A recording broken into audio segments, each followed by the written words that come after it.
അമ്പൂരിയിൽ കുടുംബവഴക്കിനെ തുടർന്നുണ്ടായ ആക്രമണത്തിൽ പിതാവ് കൊല്ലപ്പെട്ടു. അമ്പൂരി ഇടിയൻകോണം കല്ലൂർ ഹൌസിൽ തോമസ് എബ്രഹാം 62 വയസ്സാണ് മരിച്ചത്.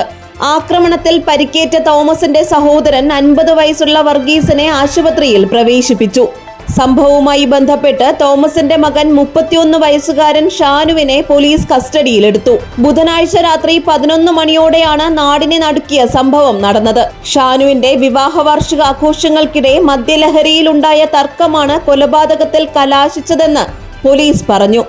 ആഘോഷങ്ങൾക്ക് പിന്നാലെ ഷാനുവും ഭാര്യയും തമ്മിലുണ്ടായ വാക്കുതർക്കം പരിഹരിക്കാൻ ഇടപെട്ട അമ്മാവൻ വർഗീസിനെ ഷാനു കത്തികൊണ്ട് കുത്തുകയായിരുന്നു.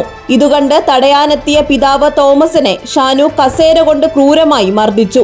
മർദ്ദനമേറ്റ് നിലത്തു വീണ തോമസിനെ ഉടൻ തന്നെ അടുത്തുള്ള സ്വകാര്യ ആശുപത്രിയിൽ എത്തിച്ചെങ്കിലും ജീവൻ രക്ഷിക്കാനായില്ല.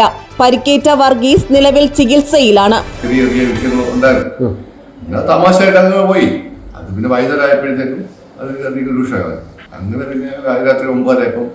ചെന്ന് കഴിഞ്ഞപ്പോഴത്തേക്കും അവൻ വയലൻ്റായി.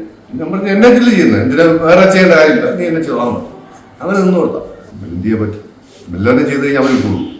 11 മണിക്കാണ് ഈ സംഭവം നടന്നെന്ന് പറയുന്നു. നമ്മൾ വന്ന് നോക്കി കസേരയൊക്കെ അടിച്ച് താർത്തിട്ടിട്ടുണ്ട്. അപ്പോൾ അപ്പനെ മകനെ കസേരയിട്ട് അടിച്ചു എന്നുള്ളതാണ് നമുക്ക് കിട്ടിയ റിപ്പോർട്ട്. ഇങ്ങനെ പൈനിപ്പോൾ വന്നിട്ട് ചെന്നൈയിലായിരുന്നു, ഒരാഴ്ചയായെന്ന് തോന്നുന്നു ഇവിടെ വന്നിട്ട്.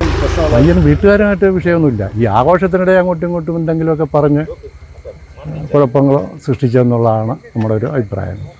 പിന്നെ ഇനി അവരാരെയും കണ്ടിട്ടില്ല. ഇനി കുടുംബക്കാരെ കണ്ടാലേ കൂടുതലായിട്ട് എന്തെങ്കിലും അറിയാൻ പറ്റത്തുള്ളൂ. മൃതദേഹം പോസ്റ്റ്മോർട്ടം നടപടികൾക്കായി കാരക്കോണം മെഡിക്കൽ കോളേജ് ആശുപത്രിയിലേക്ക് മാറ്റി. സംഭവത്തിൽ പോലീസ് വിശദമായ അന്വേഷണം ആരംഭിച്ചു. GTV news, Thiruvananthapuram.